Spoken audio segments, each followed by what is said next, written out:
How's it going, guys? It's Richard, and yesterday, Friday the 4th of January, Jagex released the behind the scenes video for the Kalphite King, so I thought it would be kind of suitable to collect all the information that we currently have known on the Kalphite King and put it into a video and have a look at what we know about the Kalphite King at the moment. So let's get into it. The NPC is 5x5. Now that's pretty huge when you think about it. Besides the QED and the King Black Dragon, I don't think anything is actually that big in game. I could be wrong, obviously, but I mean that's pretty sizable. But the only worry I have with that is that you're not really going to be able to see the screen well enough, and it'll block too much of the view. But hopefully, it won't be too much of an issue. Now let's get on to the interesting part about the King. In terms of combat styles, the King is definitely versatile. He's capable of doing a range of attacks. Not much really to note there. They didn't really say much about it, so he's just saying that he's got a variety of attacks, which I suppose is to be expected for a boss. But one thing you might have noticed in the clip there was there were a series of sort of yellow glowing balls that came out, and I'm assuming this is some kind of AoE attack where he does damage to everyone. So I guess we'll find out how you deal with that attack. So not much information given there, but in the next clip, I'll first of all talk about what he says, but then there's a certain part of the clip I want to show you. Can you solo the King? I don't think so. Never a claim you really want to be making, because obviously people are just going to rise to that challenge and try and kill it straight off, which I expect a lot of people are going to be doing as it's instanced. But one thing I wanted to make note of was this green little guy. I'll bring up the image right now.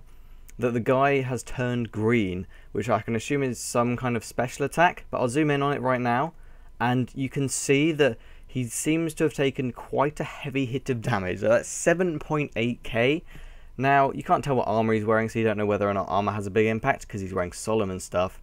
But still, he's clearly taken quite a heavy hit, so I guess we have to learn what that attack is and how to avoid it. The King is aimed at a group of, say, 10 or so. The King's pitched at level 80 in the combat skills, with appropriate gear for that level. If you were to bring some more friends, you might get away with a few less levels, but there might be a smaller share of the loot each. At first I was a bit scared when they mentioned that you would need a group of 10 people, because I thought, damn, that must be a pretty tough boss. But then I looked again and I thought, well, they're only saying that you need level 80 in skills, so it doesn't sound like it's like a true end game boss, although they are claiming this could be the hardest boss ever. But I'm a little bit skeptical. I know that they quite often exaggerate how tough things can be, but it could be interesting to find out how tough this really is. And the way they're saying that you could get away with less levels if you have more people, I think it's generally going to be quite interesting to see how it all works out. The new loot, we can expect some new weapons, and they will be best in slot for a while. They're all Kalphite themed, they all look fantastic. Level 90 gear, how awesome does that sound? I'm so looking forward to actually getting my hands on some of these weapons. I highly doubt I'll have enough money to buy some, so I just got to hope that I'll hopefully be able to kill it and get them as a drop. But it sounds pretty awesome. I'm quite looking forward to it. Also, they on the behind the scenes post on the homepage that basically just went over the month's information, they said that it's going to be melee based. So unfortunately there's not going to be any sort of bows or staves, but there are going to be melee weapons, and they're saying they're gearing it more towards the dual wielding, which is kind of interesting. I'm kind of looking forward to seeing how effective those can be, and obviously level 90 is kind of exciting. Also, one thing you might have noted him saying is that it's going to be the best in slot for a while, which implies that perhaps hopefully trying to add some more effective weapons in the future, which we can look forward to. So a few final little pieces of information I just wanted to add to the stuff that they said in the behind the scenes video. First of all, obviously it's instanced, which they mentioned in the behind the scenes post on the homepage, which is a very new mechanic, something that's for groups has only been present in Dungeoneering before. If I'm right in saying, I believe there's never been any form of group instance content before. So that's kind of interesting. I don't know how that's all going to work out, but I've never understood why they haven't done instanced things before, because let's be realistic, if you're going to go to a boss, you don't want to spend like half an hour hopping worlds. And they say it's to slow down the increase of items coming into the game, but I really don't think it's that much of a big issue, because you're still eventually going to find a world. It's just going to be an inconvenience to hop worlds.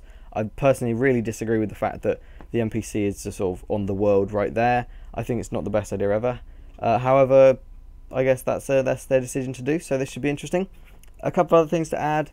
He's claimed to be the most damaging NPC ever, which, I don't know, I suppose in the past that used to be Nomad, but now that Nomad in the EOC is just an absolute joke, then perhaps that's not the case anymore, so the Kalphite King could be the highest damaging, and we did see that 7.8k hit, which is quite a hit really to take.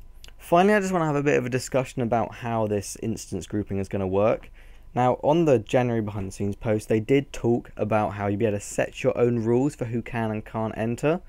So maybe it's going to be a similar interface to Dungeoneering, except obviously you won't have the Ring of Kinship. So perhaps you can say like only people on your friends list can come into the party, or only people in your friends chat, or only people in your clan chat. Perhaps things like that can control it, and then you will be the leader of the party or something similar. Not entirely sure how it'll work, but it should be interesting. I'm very looking forward to the fight. I'm not sure whether or not I'll be able to take it or not, but it'll be interesting to find out if I can. So thank you very much for watching, and oh, one last thing I wanted to add actually was that the release date for this isn't actually going to be next week. Now normally what they do is they release a behind the scenes video on the Friday, and then the update will come out on the Tuesday or perhaps sometime later in the week. However, this seems to be quite an exception, because I saw Mod Paul M reply to a comment of someone asking, is this out already? And Mod Paul M basically said no, it won't be out for a couple of weeks. Now I assume what he meant was it won't be out not the following week but the week after, so about a week and a half for the update.